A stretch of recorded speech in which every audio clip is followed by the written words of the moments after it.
Good evening. My name is TVB, and I'm here today to review the latest Dreamworks film, Abominable, which is a joint project between Dreamworks and a Chinese studio called Pearl, as it centers around a teenage Chinese girl named Yi, who plays violin, and she lives in Shanghai, but then one day she discovers a Yeti on her rooftop, and a bunch of evil scientists are trying to capture this Yeti, who she names Everest. So she and her two friends, Peng and some other kid whose name escapes me, they have to take Everest, this Yeti, back to the Himalayas to be reunited where he's originally from. So I had fairly optimistic expectations going into Abominable. The trailers have been out for a while, and I'm a huge Dreamworks fan, and I'm really happy that they're branching out to help lesser known studios get into the spotlight, more animation companies into the whole business, and I'm very in favor of that. So yeah, bravo for you, Dreamworks. And yeah, going to this film, I walked away pretty pleased with Abominable. I mean, I will admit, it's nothing you guys haven't seen before. It is your unoriginal, kid befriends monster sort of movie that we've seen a bunch of times. But overall, I saw this movie on a Tuesday, for the Tuesday discount, and I was the only person in the entire theater. So yeah, I had a pretty good time, and I'm certain that kids would have a good time with this film as well. I mean, I can't say this for sure because there weren't any parents to judge, how much they enjoyed it in the theater. I'm gonna tell you guys this now. This film is fun for the whole family. Like, the animation is not as up to the same standard as other Dreamworks films that you might have seen, but overall, this film is very vibrant. And no, there's not as many details as there have been in the past and previous films, but not every animated film needs to look like Pixar. This film does not need every single little detail down to a T, where you can see every last strand of Everest's nose hairs. No, it doesn't need that much attention to detail, and that's fine. They can look animated movies are allowed to look cartoonish. I mean, they're called cartoons for a reason, and I did not have a problem with this film's animation. And since this is a joint project with a Chinese company, I really loved how this film took place in China and paid homage to so many different Chinese locations. These guys go to the Gobi Desert, they go to the giant Buddha statue, they check out, obviously, Shanghai, the South Chinese Sea, all different, sort of locations that hit from the frozen Himalayas to the steaming, jungles of southern China. I've always loved Asian environments, and I need to see that part of the world someday. That's, definitely one of the next spots on my list, up there with Australia and South Africa, but man, that's a tangent for another night.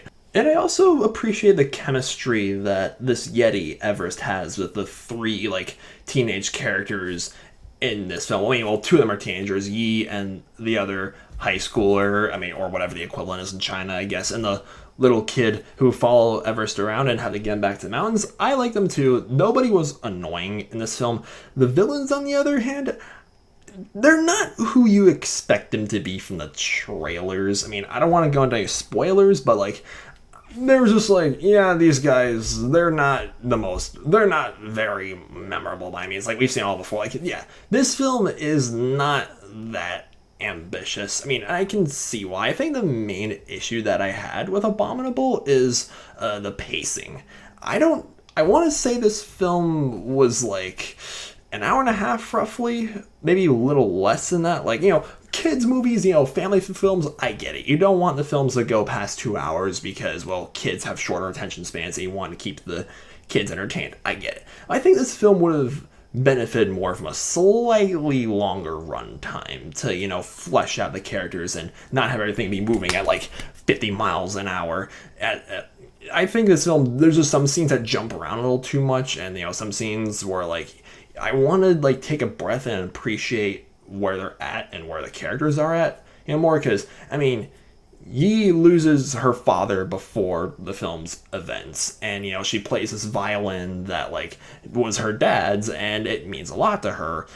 I wish we had some more fleshing out there, how did her father pass away, and what sort of influence did it have on his wife and his grandmother, and what's her school life like, or these kids. I think there's just more to them. The little guy who follows him around, like, where are his parents and all this? Like, I just wish that there were more things like that. But this film did succeed in making me chuckle at a few scenes. Like, this is like a comedy, and this film succeeded in making me laugh. So hey, good on you, movie. Like, so yeah, this film's nothing new, and if you're more sophisticated with your animation taste, I will say Abominable might not be the film for you, because again, this film doesn't really try anything new aside from maybe the exclusively Chinese setting.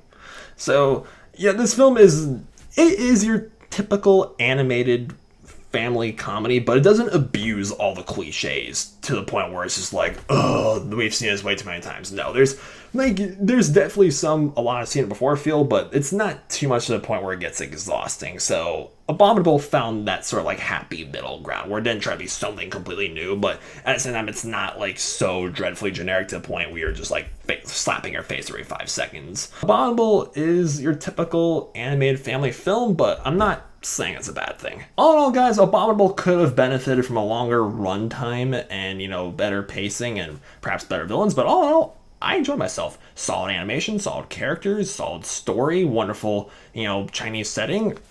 I dug it. And out of all the animated films that have come out this year, this is definitely higher up on the list. We've had some good animated films and we've had some stinkers for sure.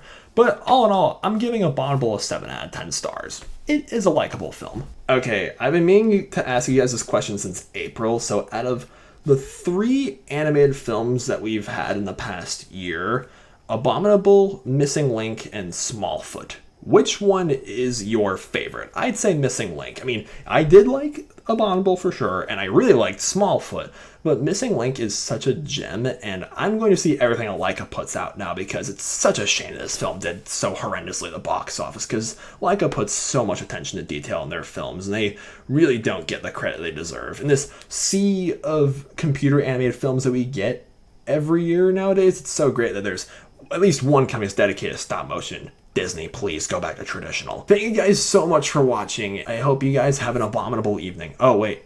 No. Abominable means terrible. Have an adorable evening. Forget it. Good night.